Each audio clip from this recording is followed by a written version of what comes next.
Olá, sejam todos bem-vindos a mais um podcast do CAMJ.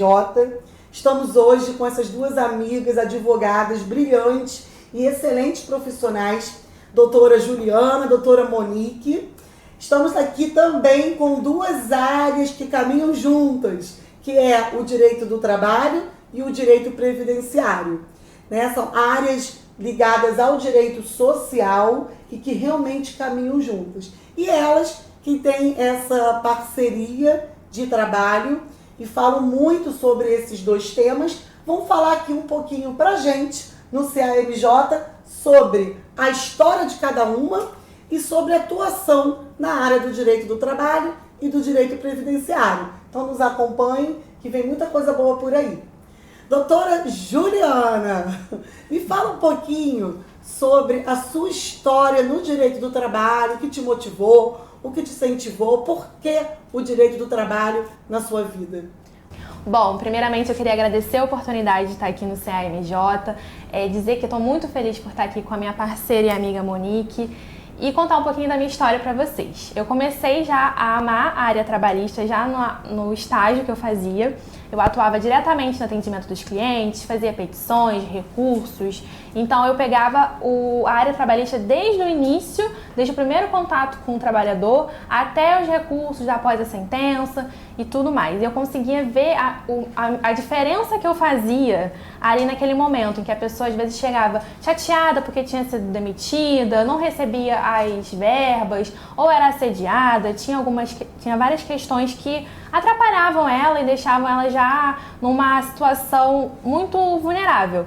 Então eu conseguia ver da minha atuação desde o início até o final, até a ponta, e ali eu identifiquei que eu ia ser advogada trabalhista.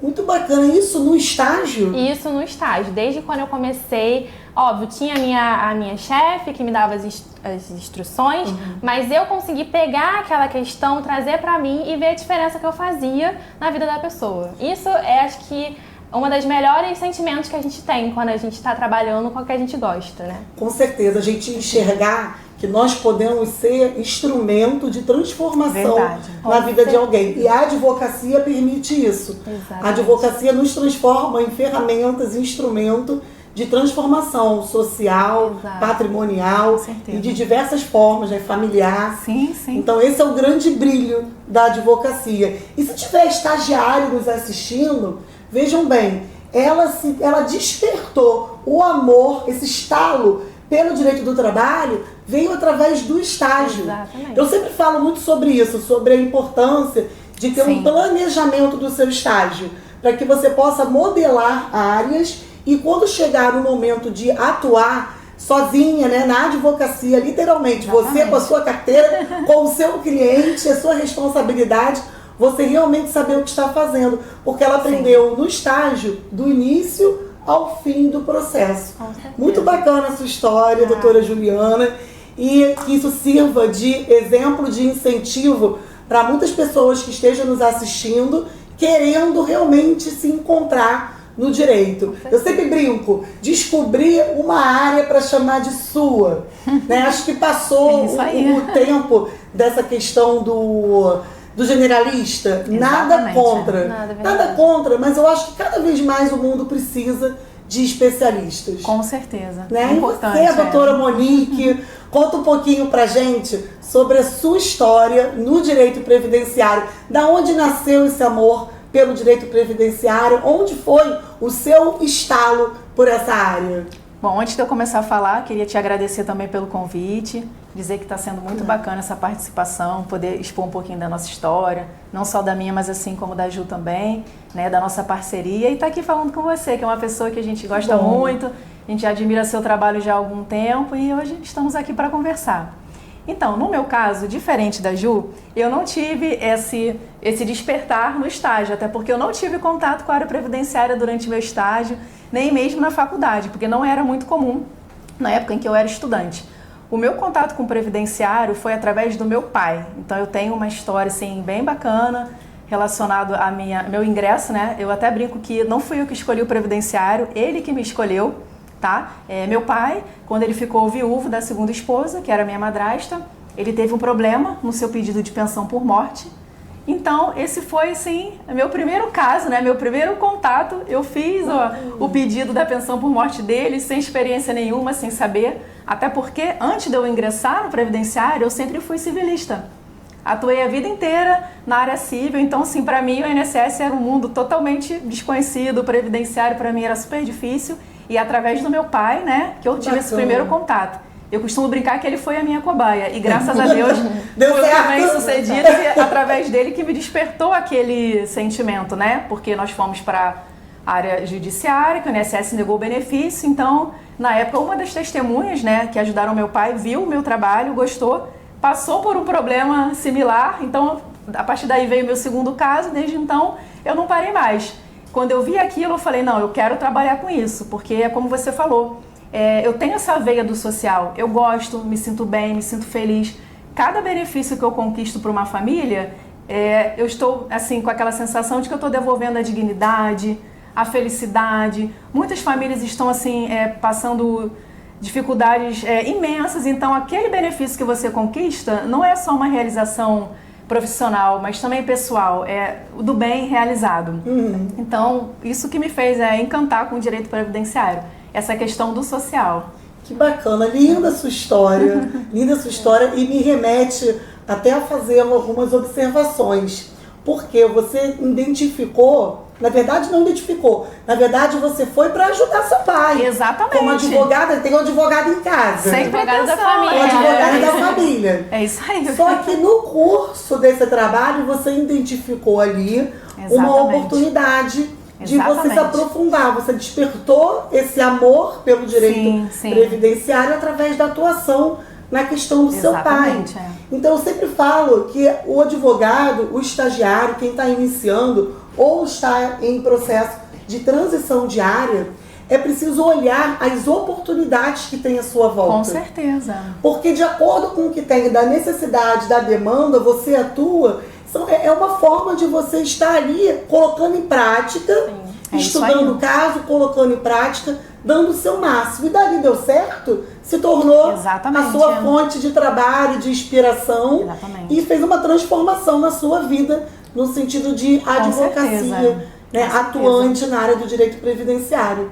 Muito bacana, e realmente você tocou num ponto nessa questão de devolver a dignidade, isso mexe muito comigo, porque de fato a pessoa que está sem o básico, às vezes com uma doença, precisando, não podendo trabalhar e precisando do mínimo para prover o seu próprio sustento da sua família, pessoas que não entendem, chegam com aqueles documentos embolados e chega para o advogado, doutora, essa doutora, o que ela faz? Ela recebe o cliente no escritório, ela dá um café, ela dá atenção, ela organiza os documentos e fala, calma, vamos por parte, que a gente vai conseguir. Então isso que você falou, devolver a dignidade, a felicidade. Muito, muito bacana a sua história. Gente, percebam, nós temos duas histórias completamente diferentes, né? Que uma foi no estágio, a outra foi na vida, no curso da sua vida. E as duas estão hoje conseguindo combater o bom combate diariamente, em cada uma na sua área escolhida. Então não importa a história de cada um tem um tempo, cada um tem o seu momento. Eu detesto comparação. Nem para educar a criança eu gosto de comparação. Detesto ser comparada. Cada um tem seu momento. Então, parabéns pelas histórias de vocês. E agora eu quero perguntar um pouquinho mais sobre a questão da prática, né, no direito do trabalho, a importância do advogado trabalhista, quais são as maiores reclamações. Né? Você trabalha para o empregado, para o empregador? Eu trabalho, na grande parte, para o empregado. Em alguns casos eu trabalho para o empregador, mas quando eu verifico, inclusive tem até um caso que é até um pouco emblemático para mim. Foi uma pessoa tentando se passar por doméstica, mas a relação não era exatamente aquela. E graças a Deus eu consegui provar, estava pelo empregador, e consegui provar que de fato aquela relação não existia. Então assim, como eu acredito que a gente tem que estar sempre do lado da verdade. Então, assim, como eu gosto de trazer para a minha prática. Eu não gosto de trabalhar para o empregado também com mentira. Ah, doutora, será que a gente consegue pedir um burnout? Mas você tem laudo? Você tem como comprovar? Não é exatamente assim. Eu gosto de trabalhar sempre com o que está nos 4 cantos da lei, não fora disso, não tentar, será que eu vou conseguir que o juiz, vou conseguir forçar um dano moral, vou conseguir fazer alguma coisa nesse sentido, não é assim que eu trabalho. Eu gosto de trabalhar sempre do como tá na lei e como tem que ser feito. Então, essa é uma dica minha para quem também está iniciando. Não há, e principalmente, escute seu cliente, tenha uma escuta ativa, como você falou. A pessoa às vezes chega cansada, chateada, no caso do previdenciário, sem o mínimo, às vezes, né, como a gente verifica, Exatamente. tem até dificuldade para pagar a passagem para chegar no escritório. Né? Não é incomum que isso aconteça. Então a gente tem que escutar, tem que ter sim esse cunho, mas também tem que verificar se tudo que a pessoa está te trazendo é o de fato que você pode trazer e colocar no processo. Porque às vezes não é a situação de você conseguir comprovar. Umas coisas que eu falo para os meus clientes: tragam sempre provas. Quando você puder, tá naquele momento ali, tira uma foto, faz um vídeo, você vai estar conseguindo trazer um relatório de provas para o seu futuro processo. Às vezes a gente não consegue, às vezes a pessoa fala, fui assediada, né?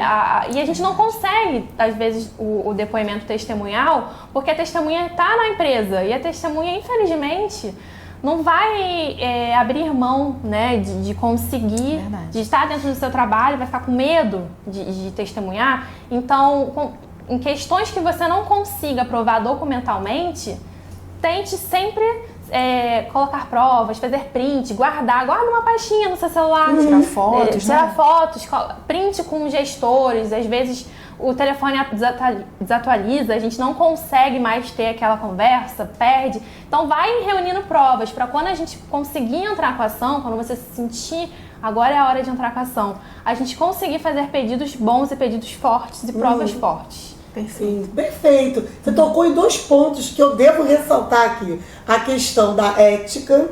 Sim. É muito importante que a gente, desde o dia que fazemos o nosso juramento na OAB e até o fim da nossa carreira, que a gente consiga transcorrer nossa trajetória pautada na ética.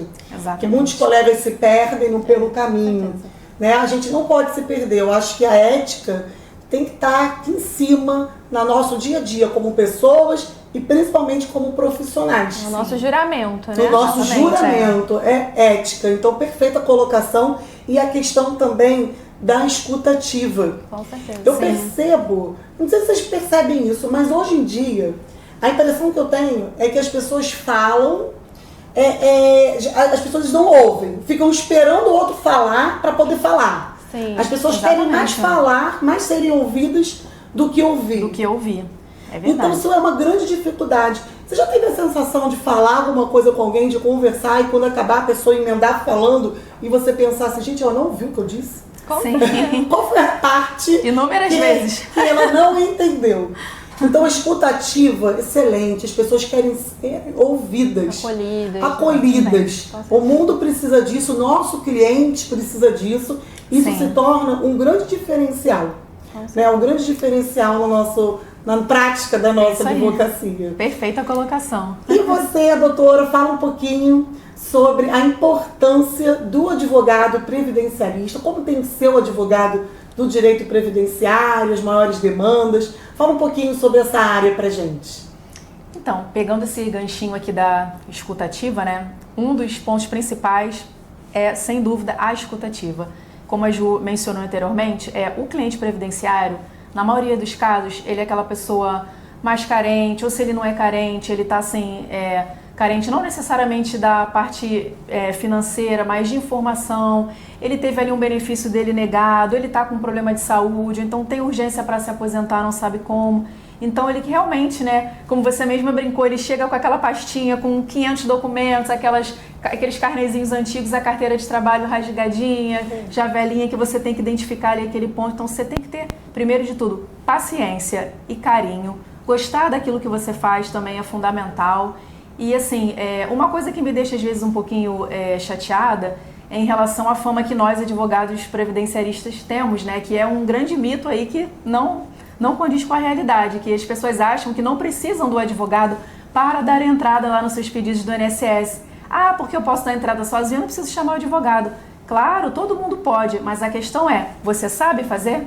Você consegue fazer? Direito. Com certeza. Então, assim, muitas vezes o erro pode retardar o objetivo. Exatamente. E na maioria dos casos, quando as pessoas chegam no escritório, elas já chegam com benefício negado. E quando eu vou analisar, são negativas assim, bobas, que às vezes com a ajuda do advogado, a pessoa já poderia estar ali com seu benefício em mãos, com a melhor aposentadoria. Então, assim, o advogado, ele deve ser procurado de forma preventiva, não repressiva como a maioria faz. Mas, assim, ao mesmo tempo eu também entendo que muitos não procuram porque não sabem, não entendem, então acham assim que, eu posso chegar e fazer, só que não é bem assim. E tem muito aquela coisa também que a gente sempre brinca, né? Porque o meu vizinho nunca trabalhou e se aposentou. Porque o meu vizinho disse que eu tenho direito. E não é bem assim. Então a gente sempre brinca. Sempre que possível, converse com o advogado, fale com o especialista que ele vai estar ali para te ajudar. É claro que a gente sabe, Patrícia, que nem sempre, né, o INSS, ele vai, mesmo com o advogado, você vai conseguir alguma coisa, porque o INSS também erra muito. Mas a maioria, assim, dos casos que eu vejo, quando você tem a presença de um advogado, atuação na esfera administrativa, dificilmente seu benefício vai ser negado. É uma outra história. É uma outra história. Então, assim, a chance de você ter uma negativa, ela é menor do que você indo sozinho. Então, assim, uma dica que eu sempre dou é consulte um especialista. Não, perfeito. A gente tem no Brasil, de forma geral, essa cultura do advogado, ele ser só quando o bicho pegou. Exatamente. Quando realmente o negócio está feio, você não está conseguindo, você vai no advogado. Mas isso verdade. É uma transformação social que a gente tem que ir trabalhando. Sim. De fato, isso muitas vezes retarda o benefício. Bastante. Então a pessoa paga errado, acaba, com certeza, acaba agindo de forma equivocada e se atrasando no objetivo principal. Então tá aí a importância do advogado especialista em direito previdenciário. Com certeza. E doutora Juliana, agora, gente, estamos chegando no final aqui, a ideia é um bate-papo para saber a história delas, para falar sobre as áreas, né, do direito do trabalho, do direito previdenciário, mas a gente não pode, como de praxe, finalizar um podcast sem uma mensagem para quem está nos assistindo, estagiário, advogado, que esteja em busca de uma área, em busca de uma colocação no mercado de trabalho jurídico. Então, queremos ouvir as doutoras. Peço para que cada uma deixe uma mensagem aqui para quem está nos assistindo. Então, como todo o tempo a gente conversou, acredito que as nossas áreas, tanto trabalhista quanto a previdenciária, são áreas focadas no social. Então, eu acho que a primeira coisa que você tem que pensar quando quiser seguir essa área é se você realmente se identifica, se realmente você vai ter paciência de conversar com o cliente, de explicar. Às vezes a pessoa não entende da primeira vez, você tem que ligar, conversar.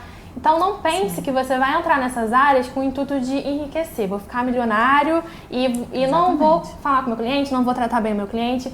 Aí a gente deve ter outras áreas do direito que a gente consiga ter pouco contato com pessoas. É verdade. E mais com processos. Então eu acho que a primeira questão é: você realmente tem vocação para isso? Você realmente sente dentro de você que você é um instrumento de mudar a vida daquela pessoa? Porque se não for, meu conselho pessoal é não siga. Exatamente. Siga sempre o seu coração. Pode ser banal de falar, seguir o coração, mas não, eu acho que tem que ser o que te toca, o que você, no final do dia, você está estressado, a pessoa te mandou várias mensagens, você não tem tempo de responder, você está fazendo outras coisas, outros recursos. A gente não só atende cliente, né? A gente faz 1000 outras coisas.